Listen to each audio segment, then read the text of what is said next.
For thousands of years, we have looked at the night sky and believed that the illuminated stuff was all that made up our universe. Scientists now realize it's not what shines in the light, but what hides in the dark that holds the true secrets of our sky. There is a mysterious dark matter that binds stars and galaxies together, and strange particles like WIMPs, axions, and machos might be to blame. And there is a dark, repulsive energy that is creating space in the universe, but driving the galaxies further and further apart to a dismal fate. Combined, dark matter and dark energy make up 96% of the universe. And uncovering their secrets is like making the 1 in a million shot. If uncovered, the ultimate fate of the universe might be revealed. Will it crash and burn in a horrific collision of gravitational forces? Or will dark energy tear the universe apart? The betting is the universe will die in ice.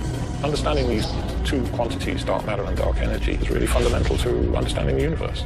This is a trip to the dark side of the universe.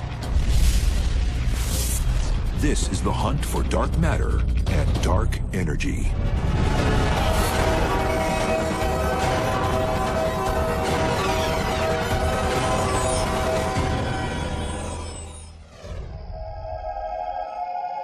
Dark matter is unlike anything we have ever encountered on Earth. Billions of these strange particles pass through everything they encounter each second. They are so massive in weight, they have the power to influence the galaxies, how they form, and how fast they spin. Dark matter's invisible presence is everywhere, or so it seems. Science has not directly proven dark matter particles exist. There are many suspects, but no answers. And observing something you can't see isn't easy. It doesn't emit light and it doesn't absorb light. It doesn't interact with light at all. Not only does it not shine, you can't easily see it in obscuration. But the evidence is there. Science knows it. Every textbook on the planet Earth says that the universe is made out of atoms and some subatomic particles. Well, all those textbooks are wrong. And they are going underground to prove it. When they hear about this invisible matter called dark matter, they say, bah, humbug, show me proof that dark matter exists. Sudan, Minnesota, 200 miles from any major city lights. A perfect place for hunting dark matter, but not for obvious reasons. So you'd think we'd want to look up in the sky for dark matter. That's where dark matter's coming from, after all. But instead, we're going to don our helmets and we're going to walk down into this mine. 2,431 feet underground is the Sudan National Laboratory, an abandoned iron mine reconfigured into a research facility. This is just one lab of many around the world going underground to shield experiments from cosmic rays. Each are racing to detect dark matter, an invisible particle that has only been indirectly observed, but never captured. We've been at this for now a decade, and we have yet to see a dark matter particle. The hunt for dark matter started almost a century ago. Astronomers finally had the tools to see deep into the night sky, and the questions began. So it wasn't until the 1920s that the technology developed well enough so that we could take little fuzzy patches that people had noticed in their telescopes and resolve them and figure out what they are. Then Edwin Hubble shocked the world and declared the universe was bigger than just the Milky Way. People realized that some of these little fuzzy patches are separate galaxies, just like our Milky Way galaxy. As astronomers discovered new galaxies, Caltech professor Fritz Zwicky looked up to the neighboring Coma cluster of galaxies and observed something strange. When he measured what the motions were in the Coma cluster of galaxies, he got an estimate for how much mass there was in that cluster. Then he compared it to how much mass you could actually see by looking at the galaxies. Something didn't add up. The galaxies were moving too fast within the cluster for the amount of illuminated stuff he could see. By his calculations, there should have been 160 times more illuminated mass to account for the random speeds of galaxies in the cluster. Something else was affecting their motions. But what was it? He analyzed their motions and concluded that the cluster could not be stable unless there was a large amount of dark matter present. In 1933, he was one of the first people to really grasp the significance of the presence of dark matter. He called it missing matter. Dark matter, an invisible mass that was gravitationally attractive and was able to affect the speeds of entire galaxies in a cluster. Revolutionary thinking? Yes. But the discovery was largely ignored. I think that people took Zwicky seriously, but they didn't jump to any conclusions. This was a time when the universe was just beginning to be explored. It was the 1920s when we first realized there were galaxies outside our own. What we didn't know back then was whether it was simply galaxies or stars or gas or dust that we couldn't see, or whether it was something truly different. Zwicky's observations were based on measuring the mass in the stars and galaxies. But how do you weigh stuff in space? You can't go and put the sun on a scale. It's a little bit hard. But what you can do is you can measure how fast the planets are moving around the sun. And the more stuff there is in the sun, the faster those planets have to move to stay in their orbits. Newton and Einstein both said the more mass or stuff you have in an object, the more gravitational pull it will have. And the further an object is from the center, the slower it should travel in orbit, because the gravitational pull is weaker. According to Einstein's general theory of relativity, or even according to Newtonian gravity, all of the galaxies are pulling on each other. It's like the sun's influence on our solar system. The mass of the sun pulls Mercury faster than Pluto because Mercury is positioned closer to the sun. Likewise, for a galaxy, you would expect that as you got further and further away, things are moving more and more slowly to stay in their orbits. But Zwicky didn't observe that. Neither did a young scientist named Vera Rubin 50 years later. She was observing the rotational curves of galaxies, similar to the Milky Way. Like Zwicky, her observations also seemed strange. What Vera Rubin actually measured was that you got further and further away, the velocity of the orbiting gas and dust remained constant. What Rubin observed was as if a city were a galaxy and every car on the road was a planet or star. And despite the amount of traffic, every car traveled around the city at the same speed. This same consistent rotational speed, despite the amount of stuff or traffic, was exactly what Rubin observed. The outer parts of the galaxy were rotating fast enough that there must be a lot more mass, otherwise the galaxy would have flown apart. The only way to resolve this paradox of galaxies which spin 10 times too fast is to assume that there is a halo of invisible matter surrounding the galaxy, keeping the galaxy whole. Dark matter was present in the galaxies, and it had enough mass to keep the rotation speed constant. Imagine that I'm the dark matter. This ball is a star, orbiting me because my gravitational force is keeping it in place. But even if you couldn't see me, you would know that there must be something here, otherwise the star would just zoom off in a straight line. There must be something causing that gravity, and that's how we know that there must be dark matter. Rubin estimated that there was 10 times more dark matter than ordinary illuminated stuff. Since then, we've analyzed hundreds of galaxies, and they all have the same pattern.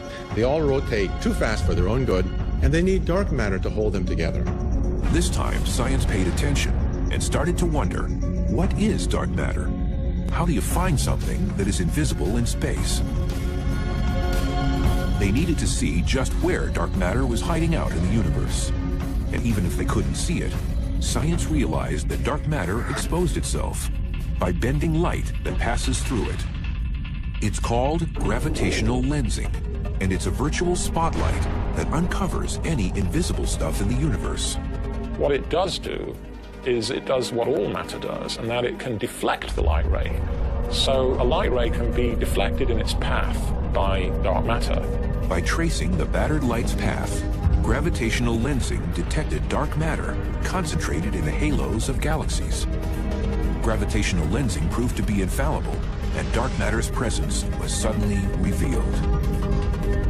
This technique of gravitational lensing is the most precise because we can actually pinpoint not just how much dark matter there is, but how it's distributed in its position on the sky.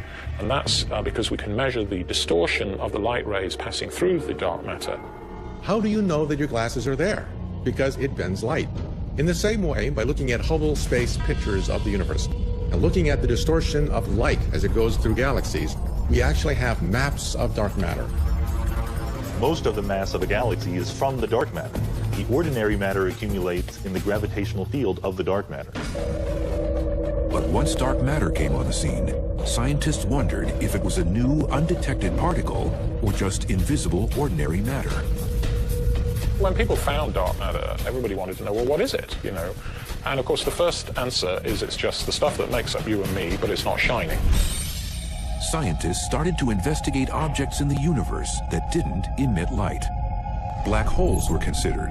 They don't emit light, can draw matter to themselves, and are detected with gravitational lensing. You could take a form of black holes or machos, massive compact halo objects, which are basically dark, small stars that don't give off a lot of light. Machos hide out in the halo of the Milky Way and are detected by gravitational lensing. But there weren't enough to account for the amount of dark matter needed. Failed stars like brown dwarfs were also suspected. They are massive enough to make up dark matter's presence. Whatever dark matter is, there is way more of it than the ordinary matter of stars and planets. 10 times more.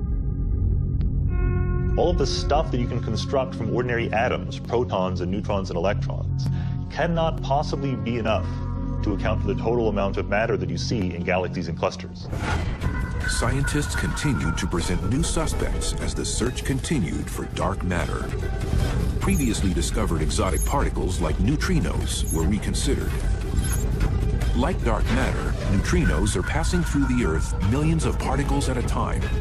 But they are too light to account for dark matter's effect on gravity. And scientists can recreate neutrinos in particle colliders. They also come from the sun. Axions is also another possible dark matter candidate. They were invented to explain a particular glitch in one of the particle physics theories. They would be extremely light, so you search for them in a completely different way than what we're doing. But they would also be very numerous, and so they could possibly be the dark matter. Axions are very light and are believed to have been created at the moment of the Big Bang, just like dark matter. But theories suggest that they can change to protons, while dark matter is stable. After exhausting all the usual suspects, many scientists believe dark matter is a new exotic particle, unlike anything on Earth. And billions are passing through us every second. Up until the discovery of dark matter, scientists believed the universe was made only of protons, neutrons, and electrons, the stuff everything on Earth is made of. And we know it has some mass, and we're left with something that we've not yet detected. But to be a perfect dark matter candidate, it must have certain physical properties, and none of the usual suspects were fitting the crime. So we know that the dark matter is some ponderous substance. We know that it's not moving too quickly, and we know that we can't see it. Dark matter particles are not traveling at the speed of light, and they don't interact with you and me or anything pretty well, and that's why it's been so difficult to track down these particles. And it doesn't interact with ordinary matter except through gravity. If I had some dark matter in my hand, it would have weight. But first, it would dissolve right through my fingers. There aren't any candidates for cold dark matter within what we call the standard model of particle physics. Like an invisible man passing through walls, dark matter is passing through Earth billions of particles at a time, never colliding with ordinary matter. So the most popular idea for what the dark matter could be is something called a WIMP. WIMPs are weakly interacting massive particles. They have not been detected, but their characteristics match the perfect dark matter candidate. At the Sudan laboratory, the Fermilab team has gone underground, braving thousands of bats to try and capture a WIMP particle.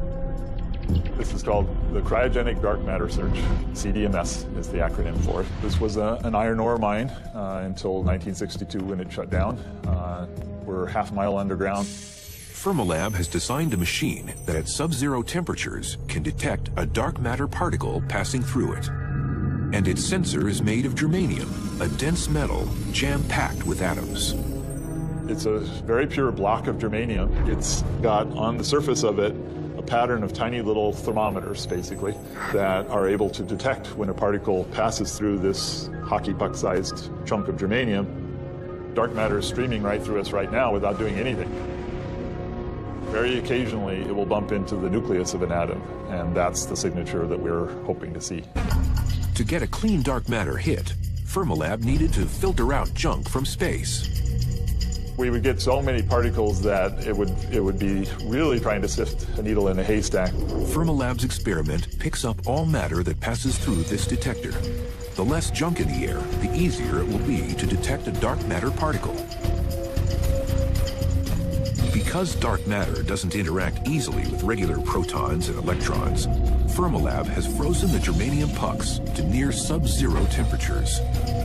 If a dark matter particle comes through and hits a nucleus, it will actually change the temperature of the crystal very slightly. And so we're looking for that tiny change of temperature in the crystal to signal that a dark matter particle has passed by. 16 germanium pucks sit in a chamber inside a clean room. So we're suited up. We're about to go into the experimental room. It's a class 10,000 clean room. That's why we're all suited up, so we don't carry in any dust, because that would cause a background for the experiment. So let's go inside. So we have scintillation counters that are catching any cosmic ray particles that get all the way down underground here. So right here is what keeps our experiment cold, that tiny little bit above absolute zero. This is a dilution refrigerator. So way inside here are the germanium and silicon detectors. So we're just waiting for a WIMP, a dark matter particle, to get down to this depth and hit one of those germanium and silicon crystals that's buried way inside all this shit. Fermilab has been visiting the mine for nearly 2 years, trying to capture dark matter. This is far harder than it sounds. Although billions of particles are passing through Earth at one time, it's a 1 in a million shot dark matter will interact with ordinary matter. Getting a dark matter particle to hit a germanium atom is like an archer trying to hit a bullseye when the target is a mile away. All these green lights indicate particles passing through the germanium and silicon detectors that we saw downstairs.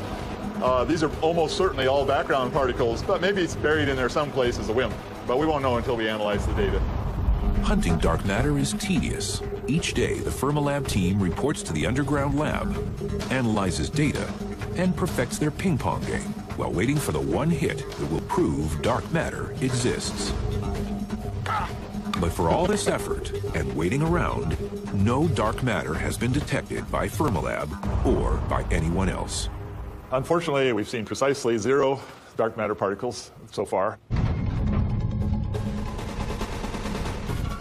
Any day now, we may have the announcement that physicists have captured dark matter in a bottle. We have a hypothesis. It certainly seems to explain the universe we live in, but the plain fact is we haven't yet detected this cold dark matter particle. Finding dark matter will not only give us proof of its existence, but might also answer the other big questions of space. Detecting dark matter directly will give us a window onto what was going on 1/10,000th of a second after the Big Bang. If scientists can discover what dark matter is, they might also discover how the universe behaved early in its life. Dark matter is not only a mysterious quantity in the universe, but also it's fundamental to why we're here, in fact. It will be difficult to form galaxies and hence, the solar system and hence life on Earth. The story of dark matter and dark energy can't be told without going back to the beginning of time, to the moment of the Big Bang, when space didn't exist. There is no center where you can point to, and that's exactly the analogy for the Big Bang. There is no direction in the sky from which all the galaxies are expanding. From this moment of nothing to a violent explosion, space was created, and the universe began to grow from a seed. Particles formed in a nuclear fusion of gas and energy. Ordinary matter was reacting with other ordinary matter. The early universe was in fact a nuclear reactor when it was 1 minute old. And 380,000 years later, bits of particles began to cluster, creating the seeds from which stars and galaxies would later form. bigger lumps grow to form yet bigger lumps, and so gravity is slowly pulling force, bringing objects together. What scientists now realize was that at the moment of the Big Bang, dark matter was created. And it played a critical role in helping ordinary matter clump together to form stars and planets. Like steel girders used on a building site, dark matter's slow-moving particles acted like scaffolding upon which ordinary matter could attach itself. We believe that because it's cold and doesn't interact very much, that dark matter was pulled together by gravity very slowly over time and actually formed the seeds around which normal matter coalesced into galaxies. It's like a cosmic web, like a spider's web, where there are strands of dark matter, and where these strands intersect, like a scaffolding pattern. So in a sense, the dark matter is the framework. It's providing the scaffolding for the shining galaxies that we can easily see. Are really like the Christmas tree lights. They're not the actual Christmas tree. They're the things that are visible from very, very far away. But the reality of the galaxy is a big halo, most of which you don't see. You see the shiny bits that are stars and planets that have accumulated at the center of that large halo, which is mostly dark matter. Scientists have long wondered why galaxies formed in seemingly random patterns across space. Now scientists know it's because of dark matter's gravitational pull. The universe is not uniform at all, but has voids, it has clumps, it seems to have bubble-like regions. What we now believe is due to dark matter. In the last year, astronomers have been able to take their theory one step further and create a detailed 3D map of dark matter in the universe using gravitational lensing. And Einstein said that gravity affects everything, just like gravity is caused by everything. So one of the things that is affected by gravity is light itself.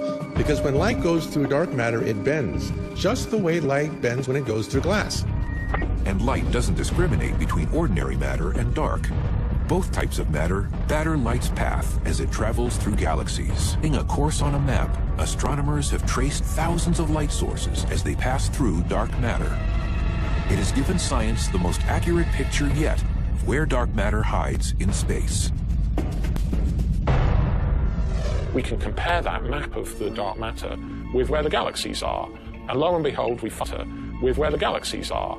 And lo and behold, we find that the dark matter is acting as the skeleton. It is the backbone around which the visible material is clumping. By mapping the universe, astronomers can also look back in time and predict how much matter was created at the Big Bang. So if you know how lumpy the universe appears now, and when it was half its current size, and with half its current size before that, you can infer the total amount of stuff in the universe. It gives us another very nice way of matching onto what we believe is the total amount of dark matter. It's estimated dark matter makes up 23% of the universe, while ordinary matter makes up only 4%. You need a lot of dark matter to account for the total amount of gravity that exists in these clusters and galaxies. But what makes up the final 73% of the universe? Scientists were shocked to discover a new mysterious dark energy was dominating space. And its repulsive energy is driving the galaxies apart.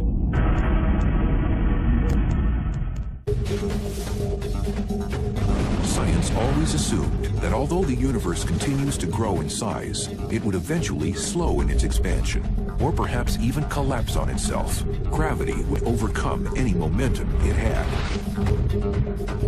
But while measuring the expansion history of the universe, scientists were shocked to realize that the universe wasn't slowing down, it was speeding up. And a grim fate awaited any living thing. The universe will disintegrate, and temperatures will become so cold that any intelligent life will freeze to death.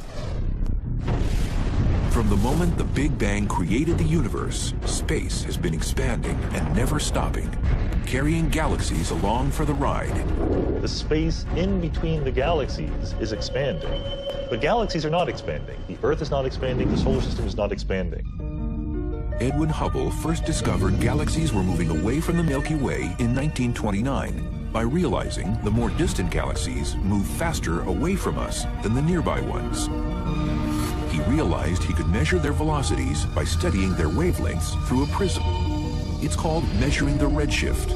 and is still used to measure distances in space. And he found that, in fact, the greater the distance of a galaxy right now, the greater the speed with which it's moving away from us. That is, the greater its redshift. A few years ago, astronomers decided to use redshift measurements to measure the expansion history of the universe. But how do you measure the entire expansion history of the universe? How do you travel back 12 billion years in time? We have the capability of going back in time directly to observe the past. So much in the same way as a geologist, looks at layers in the Grand Canyon, and as he goes down into lower and lower layers, looking back in history. If you look at progressively more distant galaxies, you're looking at them as they were at progressively greater times in the past. To measure expansion history, scientists used Type 1a supernovas as their standard candle. One example of a standard candle might be a 100-watt light bulb. You could have a bunch of these things sitting around in your room at different distances from you. Then the more distant ones will appear fainter, and the more nearby ones will appear brighter. Type 1a supernovas are always consistently brilliant, no matter where they occur in space. A supernova is the colossal explosion of a star at the end of its life. It just goes kabam! And it occurs when a dying star known as a white dwarf goes through a nuclear runaway and just literally blows itself to smithereens. We find the Type 1a supernovae in very distant galaxies, so they look really faint, and then we compare them with Type 1a supernovae in nearby galaxies whose distances were measured using Cepheid variables or some other technique. Using these Type 1a supernovas, two different teams set out in the 1990s to measure the deceleration rate of the universe. But to capture supernovas as they occur, astronomers had to put the universe on surveillance. You can compare this a little bit to perhaps surveying a casino. So all these cameras are on all the time, and most of the time they don't find much of anything interesting, but occasionally they find what they're looking for. You have to look at lots of galaxies. So what we did is we took large telescopes with cameras that have wide fields of view, about as wide as, say, the width of the full moon. And we took many snapshots of space using this wide field camera. And each snapshot contains tens of thousands of galaxies. And by comparing the apparent brightness of the distant Type 1as with those of the nearby Type 1as in nearby galaxies, we can get the distance of the distant galaxies, and hence the amount of time that we're looking back in the history of the universe. After the two teams studied the results of 60 Type 1a supernovas, scientists were shocked at their results. The universe wasn't slowing down, its expansion was speeding up. We all expected that expansion to be slowing down with time, because after all of the galaxies are pulling on one another. We were so confident we were going to measure the rate at which the universe was slowing down, and then we found, of course, a negative answer. The universe is not slowing down, it's speeding up, and this was just a big mystery. That is really, really weird. We expected to measure some amount of slowdown, and instead it's expanding more quickly. That's like the wrong sign, right? We were really afraid that we had gotten completely the wrong answer. We rechecked our measurements, we checked the analysis. A bunch of people on each of the two teams did the measurements and the analysis independently and kept getting the same result. One of the greatest shocks in the world of cosmology just in the last few years has been the realization that our universe is accelerating. This repulsive force driving the universe was called dark energy, an invisible energy that was nothing anyone expected or understood. It suggests that over the largest distances in the universe, there's a repulsive effect that dominates over gravity. And dark energy was creating space, taking galaxies along for the ride. This energy that appears to fill the universe and stretch the expansion of the universe faster and faster with time is now known as dark energy. So here I throw the apple, and initially it's decelerating, and then dark energy makes it accelerate away from me. So you throw the apple, and it just zooms away faster and faster with time. Like the apple forever traveling into space, galaxies are being carried away as more space is created.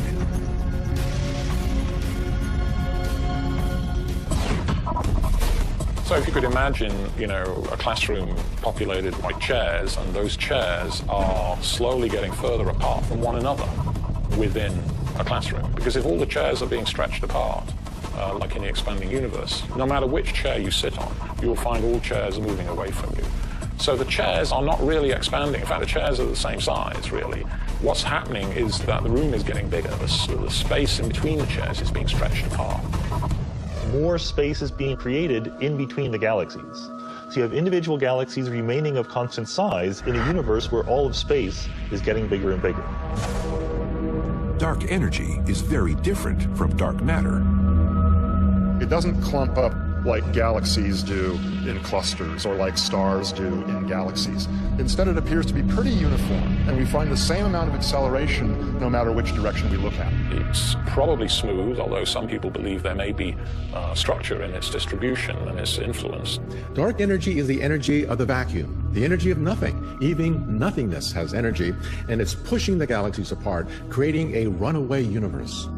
It appears dark energy and dark matter have been at war with one another since the beginning of time. Science believes dark energy was created along with dark matter at the moment of the Big Bang.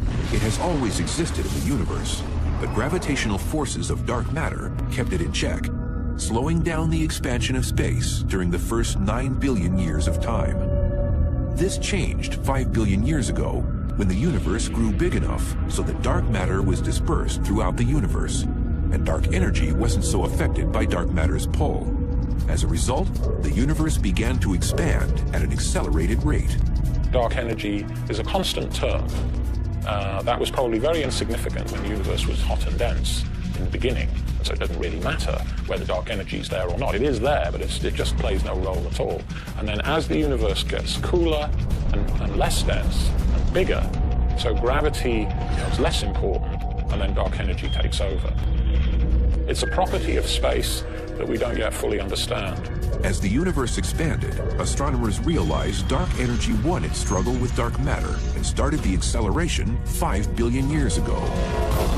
So there came a time, about 5 billion years ago, when the dark energy started dominating over the attractive matter in the universe. So in a sense, if you plot force versus time, the gravitational attraction is declining with time, the repulsion is increasing with time, and about 5 billion years ago, the two curves crossed, and that's when the universe started accelerating in its expansion. Dark energy is fundamental to understand because it tells us where the universe is going. What's the fate of the universe? Is it going to expand forever and get cold and dark? Or is there, some end in sight? Dark energy now drives the expansion of the universe, and it doesn't seem to be stopping. The repulsive effect of the dark energy increased because the more space there is between galaxies, the greater is the cumulative effect of the dark energy, the repulsive effect.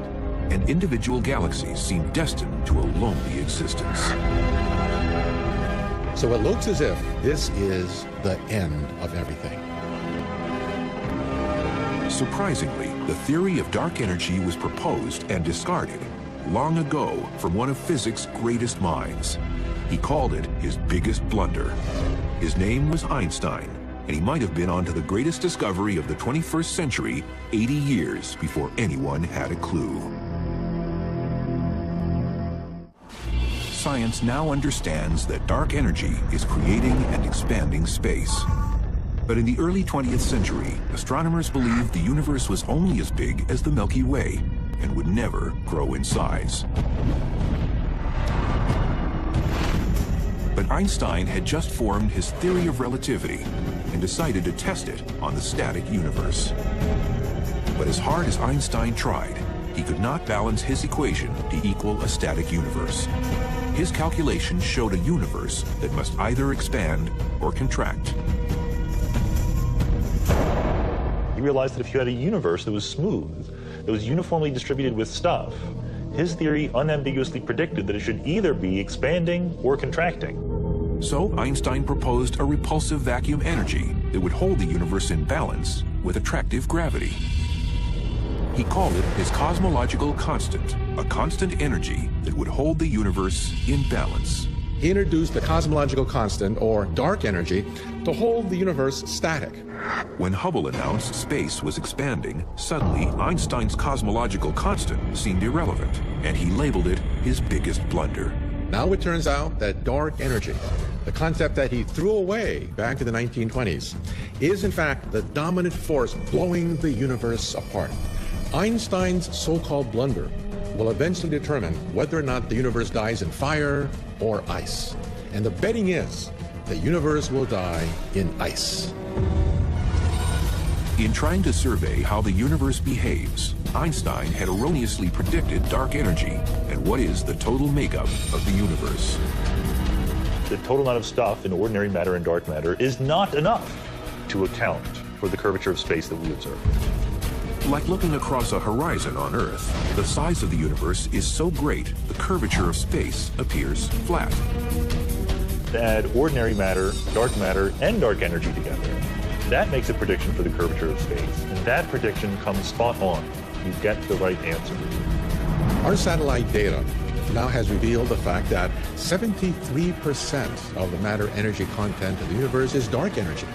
Dark energy, which was once Einstein's blunder, is now known to be the dominant force in the universe. His blunders are our great discovery.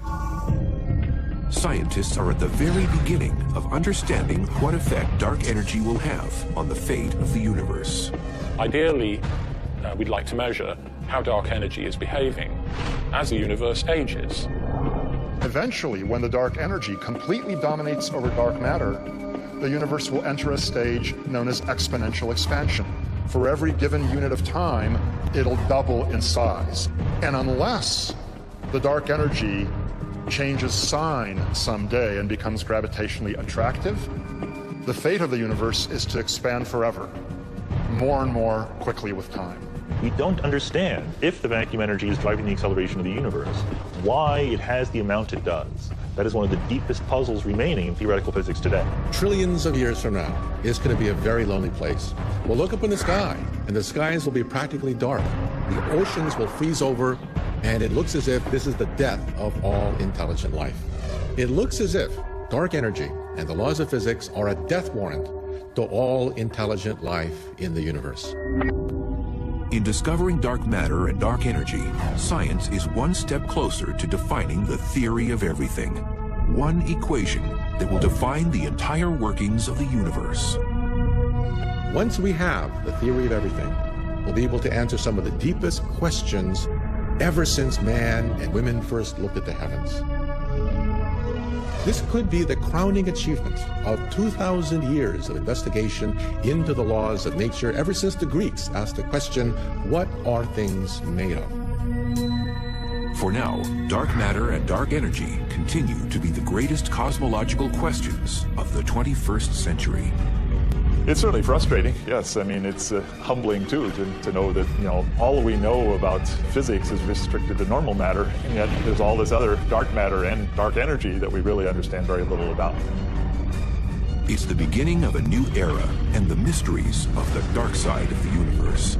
It's the Wild West as far as particle astrophysics, which is what we call this field. It's a property of space that we don't yet fully understand. 2,431 feet underground is the Sudan National Laboratory, an abandoned iron mine reconfigured into a research facility. This is just one lab of many around the world going underground to shield experiments from cosmic rays. Each are racing to detect dark matter, an invisible particle that has only been indirectly observed but never captured. We've been at this for now a decade, and we have yet to see a dark matter particle. The hunt for dark matter started almost a century ago. Astronomers finally had the tools to see deep into the night sky, and the questions began. So it wasn't until the 1920s that the technology developed well enough so that we could take little fuzzy patches that people had noticed in their telescopes and resolve them and figure out what they are. Then Edwin Hubble shocked the world and declared the universe was bigger than just the Milky Way. People realized that some of these little fuzzy collision of gravitational forces, or will dark energy tear the universe apart? The betting is the universe will die in ice. Understanding these two quantities, dark matter and dark energy, is really fundamental to understanding the universe. This is a trip to the dark side of the universe. This is the hunt for dark matter and dark energy.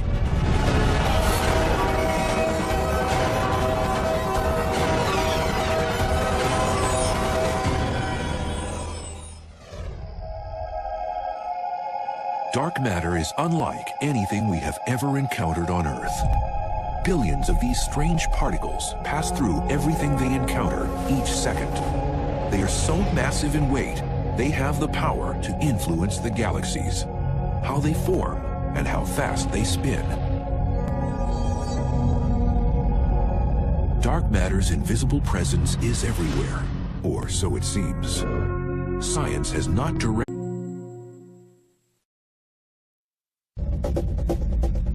For thousands of years, we have looked at the night sky and believed that the illuminated stuff was all that made up our universe.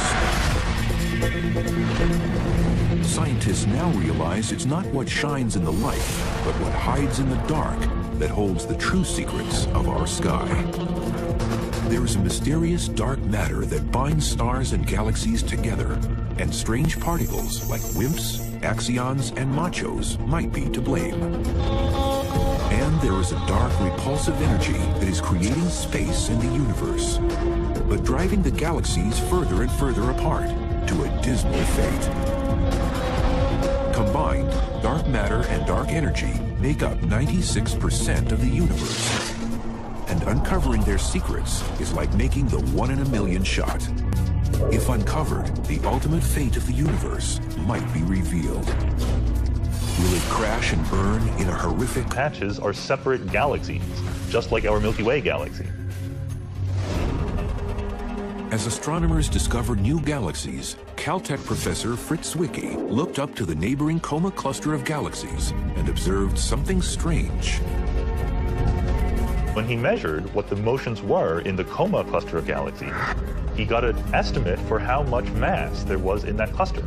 Then he compared it to how much mass you could actually see by looking at the galaxies. Something didn't add up. The galaxies were moving too fast within the cluster for the amount of illuminated stuff he could see. By his calculations, there should have been 160 times more illuminated mass to account for the random speeds of galaxies in the cluster. Something else was affecting their motions. But what was it? He analyzed their motions and concluded that the cluster could not be stable unless there was a large amount of dark matter present. In 1933, he was one of the first people to really grasp the significance of Directly proven dark matter particles exist. There are many suspects, but no answers. And observing something you can't see isn't easy. It doesn't emit light and it doesn't absorb light. It doesn't interact with light at all. Not only does it not shine, you can't easily see it in obscuration. But the evidence is there. Science knows it. Every textbook on the planet Earth says that the universe is made out of atoms and some subatomic particles.